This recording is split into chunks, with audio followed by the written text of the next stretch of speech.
तो फिर शुरू करते हैं। ये है आखिरी वीडियो जिसमें हम सारे क्वेश्चन आंसर डिस्कस करने वाले हैं, ठीक है। और लाइफ प्रोसेसेस चैप्टर जो है वो ख़त्म हो चुका है। मैंने 6 वीडियो पहले ही बना दिए इसके ऊपर, ये 7वीं है और इसमें हम क्वेश्चन आंसर को डिस्कस करेंगे, ठीक है। वैसे तो मैंने आपको होमवर्क में साथ साथ दे रखे थे क्वेश्चन आंसर करने के लिए, तो किसी में भी आपको लगा होगा दिक्कत आई होगी या आपने नहीं करा और समझना है तो फिर चलो समझते हैं, ठीक है। हम इसमें हिंट देंगे, ज़्यादा कुछ जानेंगे नहीं क्योंकि आपको पता ही है। Why is diffusion insufficient to meet the oxygen requirement for multi cellular organisms like human. ठीक है, डिफ्यूजन बहुत टाइम टेकिंग प्रोसेस है ना, और जितना ज़्यादा लेंथ होगी, जितना ज़्यादा डिस्टेंस ट्रैवल करना होगा उतना ज़्यादा डिफ़िकल्ट होगा, तो फिर स्लो प्रोसेस होने की वजह से बहुत टाइम लेता है और इतने में तो इंसान ही मर जाएगा, ठीक है। तो इनसफिशिएंट है हमारी रिक्वायरमेंट्स को पूरा करने में। सेकंड आ जाता है what criteria do we use to decide whether something is alive. तो हम क्या देखते हैं, पहले तो चल रहा है, सांस ले रहा है, ग्रो कर रहा है, चेंजेस नज़र आ रहे हैं उसके अंदर, है ना। ये सब चीज़ें क्या बताती कि वो जीवित है या मर गया है। और कुछ ऑर्गेनिजम्स में क्या है, कोई विजिबल चेंजेस नहीं दिखते, ठीक है। जैसे वायरस हो गया, वो होस्ट होता है तब जिंदा नज़र आता है, होस्ट नहीं होता तो मर जाता है, ऐसा कुछ है ना। Hence, the presence of life process is fundamental criteria to decide whether there is something is alive, ठीक है। अगला क्वेश्चन आ जाता है what are outside raw materials use for by an organism. बाहर से क्या चीज़ें यूज़ होती हैं भाई, देखो फूड और ऑक्सीजन जनरली, है ना। हम एक ऑर्गेनिज्म की बात करें तो हमें क्या चाहिए, हमें ऑक्सीजन सांस लेने के लिए चाहिए, और फूड से हमें ग्लूकोज मिल जाएगा जिसको टूट के एटीपी बनेगा, ऑक्सीजन की हेल्प चाहिए होती है, ठीक है। What process would you consider essential for maintaining life. Life को बना के रखने के लिए क्या क्या चीज़ें ज़रूरी हैं, सारे लाइफ प्रोसेस के नाम लिख देना, कौन से respiration, digestion, excretion, circulation, transportation, है ना। नेक्स्ट आ जाता है पेज नंबर 101। यहाँ पे पूछ रहे हैं ऑटोट्रॉपिक न्यूट्रिशन और हेटरोट्रॉपिक न्यूट्रिशन में क्या अंतर है। ऑटोट्रॉपिक किस में बनाते, खुद एक तो डिपेंड होते हैं अपने ऊपर सिर्फ, ठीक है, मतलब किसी और पे डिपेंड नहीं होते, अपना खाना खुद बनाते हैं। और किससे बनाते हैं, CO2, वाटर और सनलाइट से, ठीक है। फोटोसिंथेसिस प्रोसेस का यूज़ करते हैं। क्लोरोफिल इज़ रिक्वायर्ड, क्लोरोफिल चाहिए होता है उनको। और green plant are and certain bacteria है ऑटोट्रॉपिक मोड, ठीक है। ग्रीन प्लांट्स में ऑटोट्रॉपिक मोड होता है। हेटरोट्रॉप का क्या चक्कर है, ये पहले तो दूसरों का खाना लेते हैं, डिपेंड होते हैं दूसरों पे, खुद नहीं खाना बना सकते CO2, वाटर, सनलाइट से। क्लोरोफिल नाम की कोई चीज़ होती नहीं है इनमें। और एनिमल, फंगी और बैक्टीरिया वगैरह सब हेटरोट्रॉप्स होते हैं, ठीक है। Where do plant get each of the raw material required for photosynthesis, कहाँ से मिलता है। CO2 तो एटमॉस्फेयर से मिल जाएगा, वाटर प्लांट के रूट से मिल जाएगा, सनलाइट हम सूरज से मिल जाती है वो तो nutrients are obtained by soil, है ना। सॉइल से नाइट्रोजन या दूसरे मिनरल चाहिए होंगे तो सॉइल से मिल जाएगा। What is the role of acid in our stomach, acid का क्या काम होता है हमारे पेट में। HCl present in the stomach dissolve food particles and create acidic medium, है ना। एसिडिक मीडियम क्या करता है, पेप्सिन को वो एक्टिवेट करता है ना। जैसे मैंने आपको बताया था कि पहली बात तो एसिडिक मीडियम होने की वजह से बहुत सारे जो हार्मफुल पार्टिकल्स हैं वो हट जाते हैं, है ना, डिस्ट्रॉय हो जाते हैं। और प्रोटीन डाइजेस्टिव एंजाइम्स जैसे पैप्सिनोजन के बारे में मैंने बताया तो नहीं क्योंकि बुक में लिखा नहीं था, मगर ये भी होता है, इस कन्वर्ट इनटू पैप्सिन, तो पैप्सिनोजन पैप्सिन बन जाता है। और HCl in stomach also act as protective barriers against many disease causing pathogens. तो जो भी कीड़े मकोड़े हमारे शरीर में खाने से एंटर करते हैं, HCl उसको उन सबको वो कर देता है, डैमेज, डिस्ट्रॉय कर देता है, ठीक है। What is the function of digestive enzyme, enzyme का क्या काम होता है। डाइजेस्टिव एंजाइम, एंजाइम मतलब रिएक्शन को फास्ट कर देने वाला, तो कॉम्प्लेक्स फूड मॉलिक्यूल को सिंपलर फूड मॉलिक्यूल में तोड़ने का काम करता है। और this will make the food absorption process easy and effective, ठीक है। ईजिली एब्जॉर्ब हो जाएगा, इफेक्टिवली एब्जॉर्ब होगा और बाकी सारे बॉडी पार्ट्स में जाएगा। How is the small intestine digest design to absorb digested food. तो स्मॉल इंटेस्टाइन जो है बहुत ही डेलिकेट स्ट्रक्चर है, है ना। जैसे कि आपको बताया उसमें अंदर वेलाई होते हैं, और वेलाई जो है वो ब्लड वेसल के साथ कनेक्टेड होते हैं, जिससे कि एब्जॉर्प्शन होता है एंड प्रोसेस में, और बहुत सारे रिएक्शन भी होते हैं उसके अंदर। ठीक है, लिखा है within the villi there are numerous blood vessels that absorb digested food and carry in blood stream. ठीक है, तो ब्लड स्ट्रीम में डालने का काम वेलाई से होता है, जो भी हमारा डाइजेस्टिव फूड होता है उसमें। तो blood transported food to each part of the body, बाकी तो ब्लड कर ही देता है ट्रांसपोर्ट। ठीक है, पूछ रहे what are the advantages of an aquatic organism does a terrestrial organism have with regarding to oxygen for respiration. अच्छा, टेरेस्ट्रियल ऑर्गेनिज्म जो है वो एटमॉस्फेयर से ऑक्सीजन लेते हैं, और एक्वेटिक ऑर्गेनिज्म जो है वो ऑक्सीजन जो पानी में वाटर में डिज़ोल्व होता है उससे लेते हैं। तो एटमॉस्फेयर में तो ऑक्सीजन ज़्यादा मात्रा में है, मगर पानी में कम। ठीक है, तो हमको कोई दिक्कत नहीं है, हम तो धीरे धीरे सांस भी ले सकते हैं। मगर जो पानी के अंदर ऑर्गेनिज्म है उनको जल्दी जल्दी सांस लेनी पड़ती है। सांस मतलब ऐसे नहीं नाक से लेंगे, गिल से लेनी पड़ती है, मगर और ये काम बहुत फास्ट होता है क्योंकि कम ऑक्सीजन प्रेजेंट है वहाँ पे। ठीक है, ऐसा है कि वो पानी डालते रहते हैं अपने अंदर, थोड़ा थोड़ा ऑक्सीजन लेते रहते हैं ना, ऐसे करके। What is the different way in which glucose is oxidise to provide energy in various organism. ठीक है, ये क्वेश्चन जो है पेपर में आ सकता है, और ये इंपॉर्टेंट बताया था मैंने आपको। क्या बनते हैं, 3 तरीके होते हैं। एक तो होता है एरोबिक, चलो दिखा देते हैं। ठीक है, फिगर देखो, ये बनी है छोटी सी फिगर। साइटोप्लाज्म में ग्लूकोज जो होता है वो 3 कार्बन कंपाउंड बन जाते हैं, जिसको पायरुवेट कहते हैं, है ना। और इस प्रोसेस को क्या कहते हैं, ग्लाइकोलाइसिस। फर्दर ब्रेकडाउन होता है वो उसके 3 प्रोसेसेस हैं, इतना बात समझ लो। ठीक है, मैंने आपको ये जब मैंने आपको ये रेस्पिरेशन वाला टॉपिक पढ़ाया था तब उसमें भी बताया था। अभी जिसने जो भूल गया है उसको दोबारा बता देता हूँ, या जिसको रिवाइज़ करना है वो सुन लो। ठीक है, कि ग्लूकोज जो है वो साइटोप्लाज्म में पायरुवेट बनता है। ये सब कहाँ होता है, एटीपी की वजह से होता है। ठीक है, किसकी वजह से, एटीपी की वजह से। कहाँ होता है, साइटोप्लाज्म में। अब देखो, अगर ऑक्सीजन नहीं प्रेजेंट है, बिल्कुल ही ऑक्सीजन की कमी है, तो जैसे यीस्ट में होता है, इथेनॉल और कार्बन डाइऑक्साइड बन जाएगा, एनर्जी तो रिलीज़ होगी। ठीक है,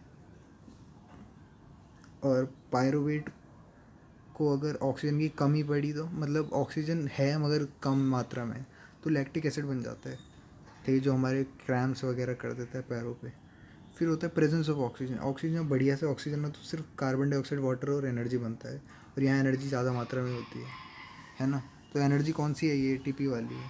हाउ इज़ और oxygen and carbon dioxide transported in human being. तो ये सब कहाँ से होता है, ब्लड स्ट्रीम से होता है। और ऑक्सीजन किसको पसंद करता है, मतलब किसको पसंद होता है, हीमोग्लोबिन को, है ना। तो ऑक्सीजन कार्बन डाइऑक्साइड जो है वो हमारे ब्लड स्ट्रीम से जाते हैं। Oxygen is carried to cell whereas carbon dioxide is carried away from cell.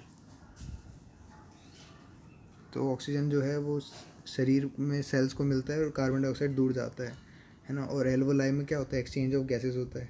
तो ऑक्सीजन इज एब्जॉर्ब, ऑक्सीजन को एब्जॉर्ब कर लेता है, और लंग्स क्या करता है, कार्बन डाइऑक्साइड को अपनी तरफ एल्वोलाई ले लेता है, और फिर डिफ्यूजन की हेल्प से होता है ये सब, कार्बन डाइऑक्साइड छोड़ देता है, नया ऑक्सीजन आ जाता है।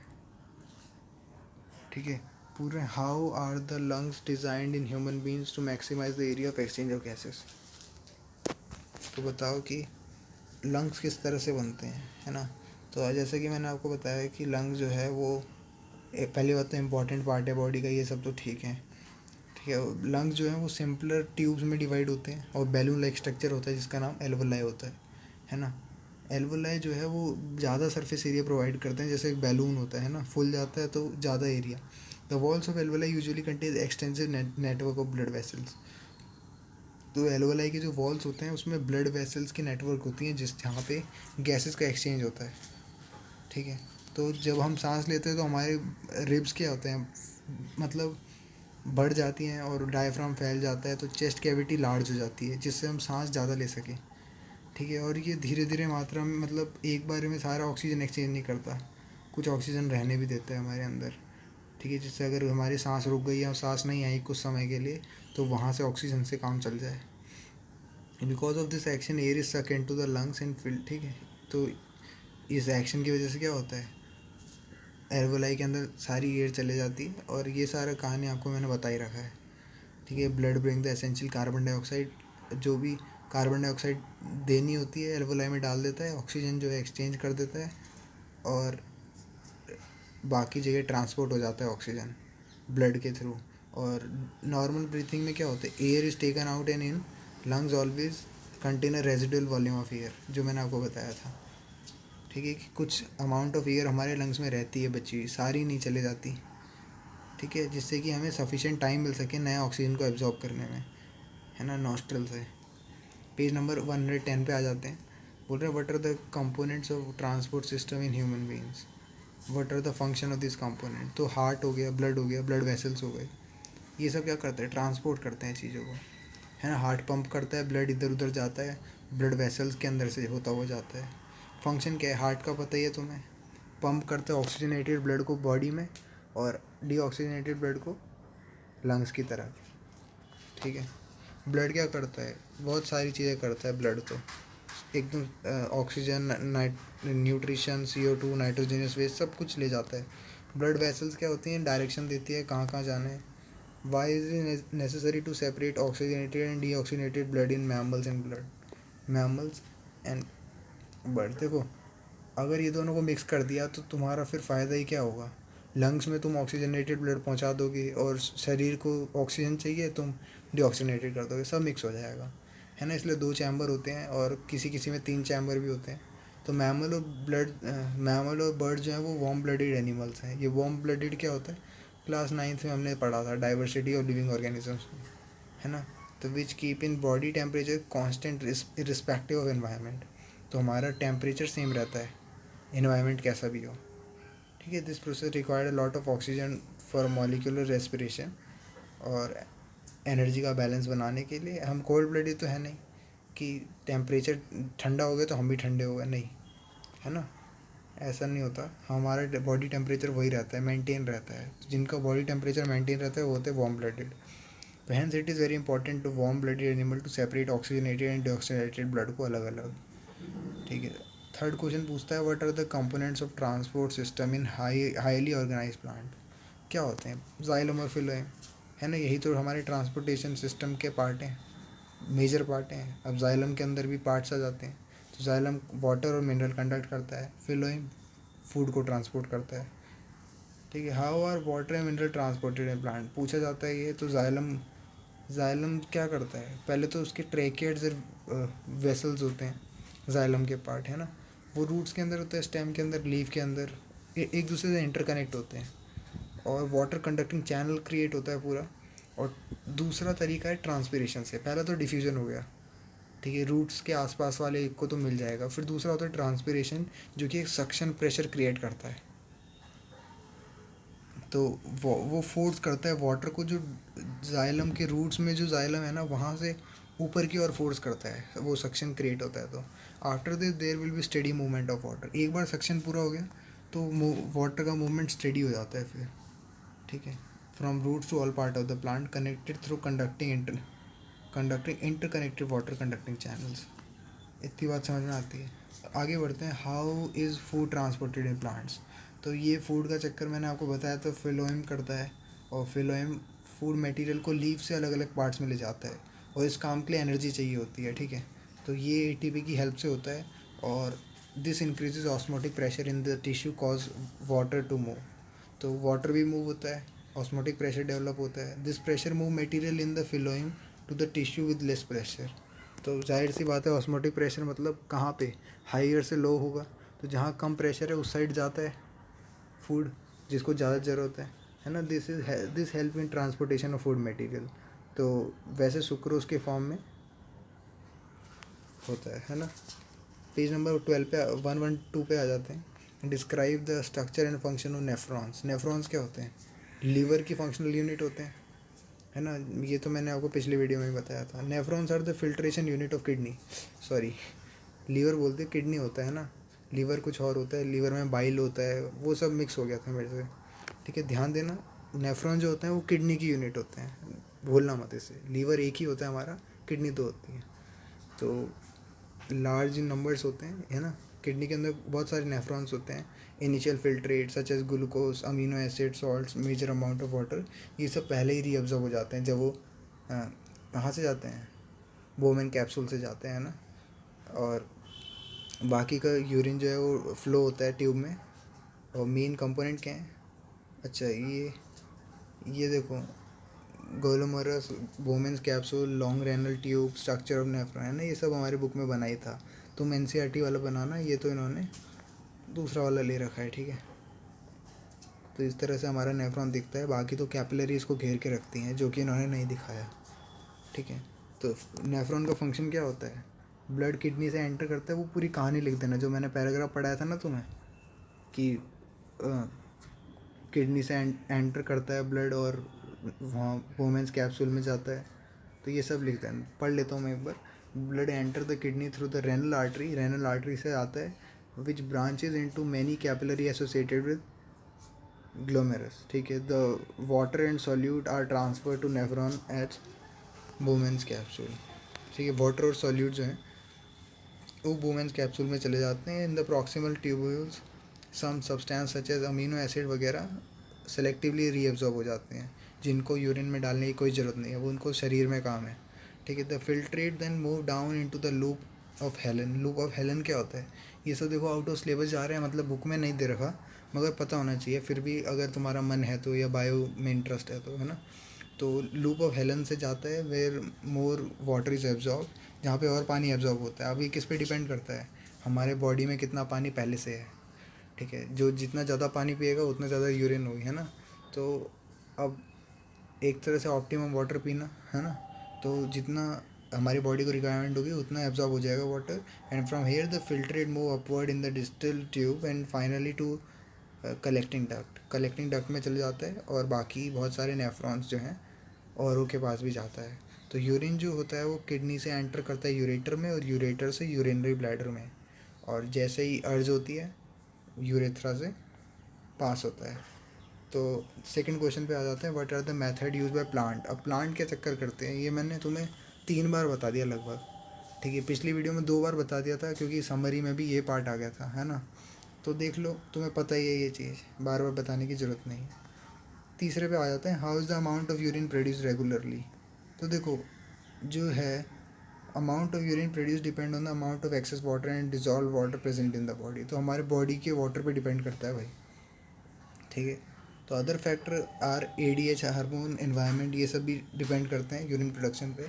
वैसे तो 1 से 2 लीटर लगभग बनता है, ठीक है। एक एवरेज ह्यूमन बीइंग में 1 से 2 लीटर यूरिन बनता है। अच्छा, अब आ जाते हैं असली एक्सरसाइज पे, ठीक है। जहाँ तक मेरे को याद है कि हमारी असली एक्सरसाइज है, जिसमें सारे क्वेश्चन जो है मिक्स होंगे। अभी तक तो इंडेक्स चल रहे थे। तो पेज नंबर 113 पे आ जाना। पहला क्वेश्चन पूछ रहा है कि kidney in human being are part of system. Kidney कहाँ का? एक्सक्रीटरी सिस्टम का, है ना, तो एक्सक्रीशन के काम आता है। इसमें कुछ बोलने की ज़रूरत नहीं थी। जाइलम क्या करता है भाई, बताओ, है ना, ये तुम्हें पता होना चाहिए। वाटर को ट्रांसपोर्ट करता है। अगला, autotrophic mode of nutrition required. सब कुछ, कार्बन डाइऑक्साइड चाहिए, वाटर चाहिए, क्लोरोफिल चाहिए, सनलाइट चाहिए। आगे बोलते हैं break down of pyruvate to give carbon dioxide, water and energy take place in. देखो, पायरोवेट जो है वो कार्बन डाइऑक्साइड दे रहा है, ये सब का कैसे देगा? माइट्रोकॉन्ड्रिया में देगा। ये चीज़ मैंने आपको बताई थी, है ना। साइटोप्लाज्म के बाद काम कहाँ होता है? माइट्रोकॉन्ड्रिया में होता है, पावर हाउस ऑफ सेल में, है ना, क्योंकि एकदम बढ़िया से ब्रेक डाउन हो रहा है ऑक्सीजन की फुल प्रेजेंस में। How are fat digested in our body, where does. अच्छा, ऐसे क्वेश्चन तंग कर सकते हैं तुम्हें कि बताओ पेप्सिन क्या करता है, बताओ ट्रिप्सिन क्या करता है ना, फैट कौन डाइजेस्ट करता है, अमीनो एसिड कौन बनाता है प्रोटीन को। तो ये इसके लिए तैयार रहना। बाइल डक्ट क्या करता है, बाइल जूस क्या करता है ना। तो ऐसा ही एक सवाल आ गया तुम्हारे सामने कि फ़ैट कौन डाइजेस्ट करता है और ये प्रोसेस कहाँ होता है। तो small intestine is the place for complete digestion of carbohydrate. तो स्मॉल इंटेस्टाइन में तो कंप्लीट डाइजेशन होता है, ठीक है। ये तो बात ध्यान रखना, चाहे वो कार्बोहाइड्रेट हो, फैट हो, प्रोटीन हो। It receive the secretion of liver and pancreas for this purpose. तो ये किसकी हेल्प लेता है? पेनक्रियास और लीवर के सिक्रीशन की हेल्प लेता है, उनके एंजाइम्स की हेल्प लेता है। The food coming from the stomach is usually acidic in nature, और एल्कलाइन हो जाता है क्योंकि पेनक्रियाटिक एंजाइम को रिएक्ट करना है उस पर। तो बाइल जूस जो है प्रोड्यूस होता है लीवर में, जो कि अकम्प्लिश करता है इस प्रोसेस को। इतनी बात समझ में आती है। फिर है, fat are usually present in the intestine in the form of large globules. तो हमारे इंटेस्टाइन में लार्ज ग्लोब्यूल के फॉर्म में होते हैं, जिसकी वजह से एंजाइम रिएक्ट नहीं कर पाता, क्योंकि फ़ैट दिक्कत करते हैं। मगर जैसे ही बाइल सॉल्ट उसके ऊपर डलता है वो उस लार्ज ग्लोब्यूल जो हैं वो स्मॉलर पार्ट में डिवाइड हो जाते हैं, और पेनक्रियाज हेल्प करता है पेनक्रियाटिक जूस को सिक्रीट करने में, जिससे कि जिनका एक तो नाम है ट्रिप्सिन, है ना, जो प्रोटीन को डाइजेस्ट करता है। दूसरा लाइपेस, क्या करता है ये, इमल्सिफाइड फैट को ब्रेक डाउन करता है। ठीक है, फिर बात आती है walls of small intestine contain glands which secrete intestinal juice. ठीक है, स्मॉल इंटेस्टाइन के अंदर भी अपना इंटेस्टाइनल जूस है, जो कि फाइनली कन्वर्ट करता है प्रोटीन को अमीनो एसिड में, कॉम्प्लेक्स कार्बोहाइड्रेट को ग्लूकोज में, और फैट्स को फैटी एसिड और ग्लिसरॉल में। ठीक है, ये फाइनल कन्वर्जन है, मतलब ये इतने हिस्से में डिवाइड होना चाहिए था। फिर बात आती है 6th क्वेश्चन की, जो कि है अच्छा यहाँ मैं थोड़ा जल्दी चल रहा हूँ क्योंकि ये सब हम पहले ही कर चुके हैं, है ना। जिसको रिवाइज़ करना है वो ही सुने इसको, बाकी तो चैप्टर मैंने बता रखा है उसको पढ़ लेना। What is the role of saliva in the digestion of food. देखो सलाइवा क्या करता है, पहली बात तो मिक्स कर, देखो food we intake in complex in nature, है ना, तो उसको एलिमेंट्री कैनाल में डालने के लिए स्मॉलर मॉलिक्यूल में तोड़ना पड़ेगा। तो ये होता है हमारा बायोलॉजिकल कैटलिस्ट एंजाइम की हेल्प से होता है ना। तो सलाइवा जो है उसके अंदर सेलेवरी अमाइलिस होता है, ठीक है, जो कि स्टार्च को ब्रेक डाउन करता है, which is a complex molecule to give sugar. तो स्टार्च को शुगर में ब्रेक डाउन करता है, और food is mix thoroughly with saliva. ठीक है, हमारी टंग यूज़ होती है इसमें, और हमारा माउथ च्यूइंग करता है, ठीक है, और मस्कुलर टंग की वजह से पूरा फूड मिक्स हो जाता है, तो सलाइवा में पूरा कवर हो जाता है। तो सलाइवा जो है वो वाइटल रोल प्ले करता है एब्जॉर्प्शन ऑफ फूड। और ये बात का ध्यान रखना कि एक तो फूड को वेट करता है, ठीक है, सीधे शब्दों में बोलूँ। दूसरा है कि स्टार्च को शुगर में बनाने में हेल्प करता है। ठीक है, आगे बढ़ते हैं। What are the necessary condition of autotrophic nutrition and what are its by products. अच्छा, ऑटोट्रॉपिक न्यूट्रिशन की नेसेसरी कंडीशन क्या है, एक तो फोटोसिंथेसिस हो गया, फिर सारी एनर्जी वगैरह सब कुछ मिलना उसको, है ना, कार्बन डाइऑक्साइड मिलना, वाटर मिलना। ठीक है, this substance is taken in the form of carbon dioxide and water वगैरह, सनलाइट मिलती है। The main purpose of carbohydrate is to provide energy to the plants. Carbohydrate are not utilise immediately, है ना, but they are stored in form of starch, तो starch की फॉर्म में होते हैं, which serve as an internal energy reserve. The stored energy can be use as when required by the plants. तो energy जो है वो यूज़ हो सकती है, ऐसा हमारे साथ भी होता है ना, हमारा ग्लिसरॉल भी बनता है और इनके स्टार्च बनता है। What are the difference between aerobic and anaerobic respiration. तो ये चीज़ तुम्हें पता है, name some organism that are anaerobic mode of respiration use करते हैं। एरोबिक में फुल एयर होती है, तुम्हारा ऑक्सीजन होता है ना, CO2 वाटर एनर्जी बनता है। और first step of aerobic respiration glycolysis जो है उस साइटोप्लाज्म में होता है, फिर माइटोकॉन्ड्रिया में। और हायर ऑर्गेनिजम्स में एरोबिक रेस्पिरेशन होती है, और ये पूरा कंप्लीट ऑक्सीडाइजेशन होता है। एनारोबिक की बात में पहली बात तो हो गई कि एब्सेंस ऑफ ऑक्सीजन होता है, ठीक है, और अल्कोहल बनता है, इथाइल अल्कोहल या इथेनॉल बोल दो, CO2 और एनर्जी बनती है कम मात्रा में। और एनारोबिक रेस्पिरेशन जो होता है साइटोप्लाज्म में होता है। नेक्स्ट स्टेप जो होता है वो माइटोकॉन्ड्रिया में होता है। और in this process the glucose molecule is completely broken down. तो ग्लूकोज जो है पूरा ब्रोक नहीं होता, और ये जो है वो लोअर ऑर्गेनिजम्स में ज़्यादा होता है, जैसे यीस्ट हो गया, कुछ बैक्टीरिया की स्पीशीज़ हो गया, या पैरासाइट, या जैसे टेपवर्म में हो गया। ठीक है, how are the alveoli design to maximise the exchange of gases. तो एल्वोलाई जो है वो क्या हो जाते हैं, एक्सपैंड हो जाते हैं, है ना। ये कहानी मैं तुम्हें पहले ही बता चुका हूँ अभी पिछले क्वेश्चनों में, सो ये सब दोबारा बताने की ज़रूरत नहीं है। क्वेश्चन नंबर 10 पे आ जाते हैं। What would be the consequence of deficiency of haemoglobin in body. Haemoglobin नहीं होगा तो फिर ऑक्सीजन कैरिंग कैपेसिटी ख़त्म हो जाएगी एक तरह से, ठीक है, क्योंकि हीमोग्लोबिन जो है वो ऑक्सीजन को बहुत अच्छा मानता है और एक अच्छा कैरियर है ऑक्सीजन का। तो haemoglobin is a protein responsible for transportation of oxygen in the blood, ठीक है, बॉडी में। और deficiency of haemoglobin except affect the oxygen carrying capacity of RBC। और लेक ऑफ ऑक्सीजन से क्या होगा, एनीमिया हो जाएगा, है ना। वैसे तो लेक ऑफ हीमोग्लोबिन से एनीमिया होता है, मगर ऑक्सीजन की कमी से सेल डेड होते रहेंगे, है ना। तो describe double circulation of blood in human beings and why it is necessary. Double circulation मतलब single cell blood goes twice in the heart, ठीक है, एक ही cycle single cycle blood goes twice in the heart. तो एक cycle 2 बार जाती है। The process help in separating oxygenated and deoxygenated blood to maintain a constant body temperature. ठीक है, तो होता क्या है इसमें, एक ब्लड की स्ट्रीम जो है वो 2 बार हार्ट में जा रही है, और जिससे कि ऑक्सीजनेटेड और डीऑक्सीजनेटेड ब्लड जो है वो अलग अलग हो सके। और डबल सर्कुलेशन में पल्मोनरी सर्कुलेशन होता है, सिस्टमैटिक सर्कुलेशन होता है। पल्मोनरी मतलब the right ventricle pump deoxygenated blood into the lungs where it is oxygenated. ठीक है, तो राइट वेंट्रिकल क्या करता है, डीऑक्सीजनेटेड ब्लड को लंग्स की ओर भेजता है, और oxygenated blood is brought back to left atrium. तो लेफ्ट आर्टरियम से सीधा जाता है वो पूरे शरीर में, है ना, इनटू द एरोटा जाता है, सर्कुलेट होता है। फिर सिस्टमैटिक सर्कुलेशन में oxygenated blood is pumped into various part of the body from the left ventricle, और deoxygenated blood from various part of the body pass through vena cava. तो vena cava से right atrium में चला जाता है, और right atrium से transfer होता है सीधा ब्लड और राइट वेंट्रिकल में। ठीक है, तो राइट आर्टरियम से राइट वेंट्रिकल में चला जाता है। ठीक है, हार्ट का फिगर जो मैंने उस टाइम आपको समझाया था वही चीज़ है इसमें। What are the difference between transport of materials in xylem and phloem. तो देखो, जाइलम में तो वाटर और मिनरल होते हैं, फिलोएम में फूड वगैरह होता है। ठीक है, वाटर जो है वो बॉटम से टॉप जाता है, फूड जो है वो अप और डाउन दोनों जा सकता है ना, क्योंकि पता ही होगा। आगे बढ़ते हैं। Compare the function of alveoli in lungs and nephron in kidney with respect to the structure and function. देखो, दोनों ही अलग अलग हैं, मगर एक चीज़ कॉमन है दोनों में, दोनों फिल्टर करते हैं चीज़ों को। ठीक है, एल्वोलाई क्या करता है, हमें हमें ऑक्सीजन प्रोवाइड करता है। नेफ्रॉन क्या करता है, हमें अच्छा खून प्रोवाइड करता है। दोनों ही अच्छा खून कर देते हैं वैसे तो। Alveoli is tiny balloon like structure present inside the lungs. Nephron एक ट्यूबरल लाइक स्ट्रक्चर है जो कि किडनी में होता है। ठीक है, the wall of alveoli are 1 cell thick and it contain an extensive network of blood capillary. तो वॉल इतनी पतली होती है कि एक सेल के बराबर थिक होती हैं।